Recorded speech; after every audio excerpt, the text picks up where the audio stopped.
आज की कहानी का शीर्षक है संस्कारों पर नाज। बेटा अब खुद कमाने वाला हो गया था, इसलिए बात बात पर अपनी माँ से झगड़ पड़ता था।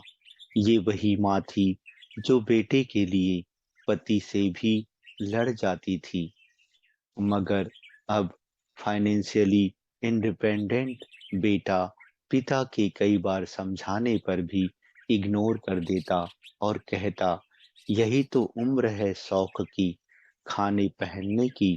जब आपकी तरह मुंह के में दांत और पेट में आंत ही नहीं रहेंगी तो क्या करूंगा।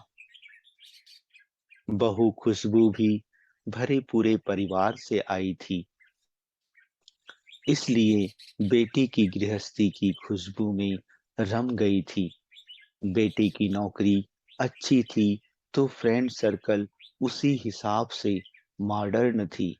बहू को अक्सर वह पुराने स्टाइल के कपड़े छोड़कर मॉडर्न बनने को कहता, मगर बहू मना कर देती। वो कहता, कमाल करती हो तुम, आजकल सारा जमाना ऐसा करता है, मैं क्या कुछ नया कर रहा हूँ। तुम्हारे सुख के लिए सब कर रहा हूँ और तुम हो कि उन्हीं पुराने विचारों में अटकी हो। क्वालिटी लाइफ क्या होती है तुम्हें मालूम ही नहीं। और बहू कहती, क्वालिटी लाइफ क्या होती है ये मुझे जानना भी नहीं है, क्योंकि लाइफ की क्वालिटी क्या हो मैं इस बात में विश्वास रखती हूँ। आज अचानक पापा आईसीयू में एडमिट हुए थे। हार्ट अटैक आया था। डॉक्टर ने पर्चा पकड़ाया, 3 लाख और जमा करने थे। 1.5 लाख का बिल तो पहले ही भर दिया था, मगर अब ये 3 लाख भारी लग रहे थे। वह बाहर बैठा हुआ सोच रहा था कि अब क्या करे। उसने कई दोस्तों को फोन लगाया कि उसे मदद की जरूरत है, मगर किसी ने कुछ बहाना कर दिया। आंखों में आंसू थे और वह उदास था। तभी खुशबू खाने का टिफिन लेकर आई और बोली, अपना ख्याल रखना भी जरूरी है। ऐसे उदास होने से क्या होगा, हिम्मत से काम लो। बाबूजी को कुछ नहीं होगा, आप चिंता मत करो। कुछ खा लो, फिर पैसों का इंतजाम भी तो करना है आपको। मैं यहाँ बाबूजी के पास रुकती हूँ, आप खाना खाकर पैसों का इंतजाम कीजिए। पति की आंखों से टप टप आंसू झरने लगे। कहा ना आप कहा ना आप चिंता मत कीजिए। जिन दोस्तों के साथ आप मॉडर्न पार्टियां करते हैं, आप उनको फोन कीजिए। देखिए तो सही कौन कौन मदद को आता है।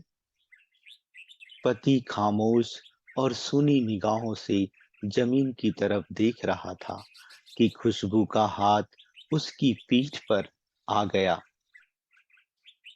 और वह पीठ को सहलाने लगी। सबने मना कर दिया, सबने कोई ना कोई बहाना बना दिया। खुशबू, आज पता चला कि ऐसी दोस्ती तब तक की है जब तक जेब में पैसा है। किसी ने भी हाँ नहीं कहा, जबकि उनकी पार्टियों पर मैंने लाखों उड़ा दिए। इसी दिन के लिए बचाने को तो माँ बाबा कहते थे। खैर, कोई बात नहीं, आप चिंता ना करो, हो जाएगा सब ठीक। कितना जमा कराना है, अभी तो तनख्वाह मिलने में भी समय है। आखिर चिंता कैसे ना करूं खुशबू, तुम्हारी ख्वाहिशों को मैंने संभाल रखा है। क्या मतलब? तुम जो नई नई तरह के कपड़ों और दूसरी चीज़ों के लिए मुझे पैसे देते थे, वो सब मैंने सँभाल रखे हैं। माँ जी ने फ़ोन पर बताया था 3 लाख जमा करने हैं।